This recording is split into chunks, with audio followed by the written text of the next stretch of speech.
Be careful what you ask for because you just might get it.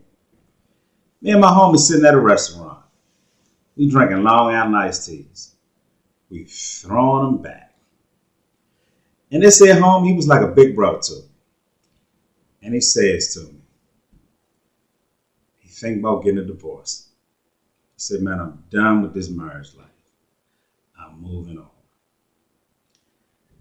Now, when he said these words to me, I'm reminiscing back to when he gets married. I mean, because this was a beautiful woman he married.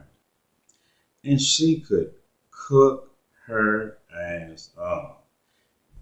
And he always bragged about how good she was when she did the things that she did. But that was then, and this is now. So he shows me some paperwork he wrote up. And he said he's going to offer her $50,000 cashier's check. Now I'm thinking to myself, dude, if you can pull that off, you are a magician.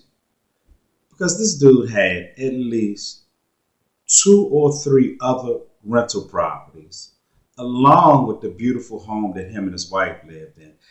And he had a couple thriving businesses. So I'm thinking to myself, if that woman is willing to check a $50,000 check, and that's all you got to pay to get out of this situation, you are a magician.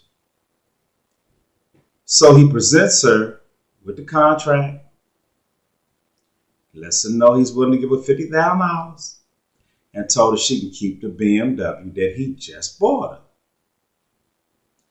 So his wife says, how about we go to marital counseling?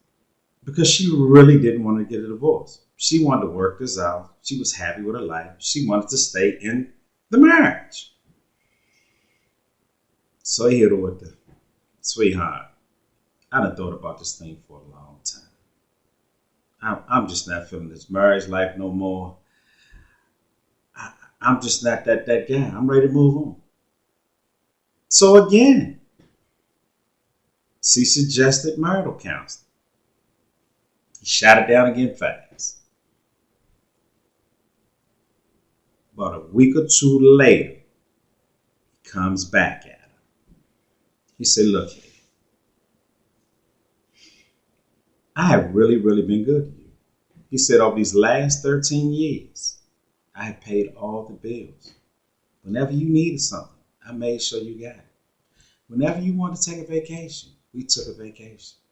He said, I've been really, really, really good to you. He said, but this is what I'm going to do. I'm going to offer you $100,000 cashier's check. I need you to sign this paperwork. We really don't need to bring no lawyers in this. And we can get out of this clean. She asked him again, how about we do marital counseling? She told him she really didn't want to end the marriage. She's willing to work on it.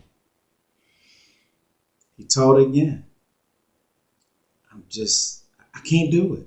I feel trapped. I'm not feeling this no more. I don't love you. I'm ready to move on. And he showed her the $100,000 cashier's check and told her, I think you might want to take this. This might be the best deal you're going to get. You get to keep the Bama. And you get to go, be with somebody who want to be with you. And she looks him in his eyes. And she said, look, I would prefer to get a marital counselor. But if you insist, I am not taking that cashier's check. I am going to get a lawyer to see what I can really get. Now, he was taken aback. He was like, lawyer? So wait a minute. I've done everything for you for the last 13 years. I have been nice to you. Anything you wanted, you've got it. And she looked back into his eyes and said, you want this divorce, not me. I'm happy. I want to work on the marriage. I actually want us to stay together. He looks back at her and he tells her, you should have took that $100,000. But we getting this divorce. He lawyer up, she lawyer up. 9 months later, they're in the courtroom. The judge has made his decision. She got the house that they lived in when they split the assets up. The house was valued at $700,000. He also had to pay her an additional $4,000 a month for life. Remember, they had a traditional old-fashioned marriage.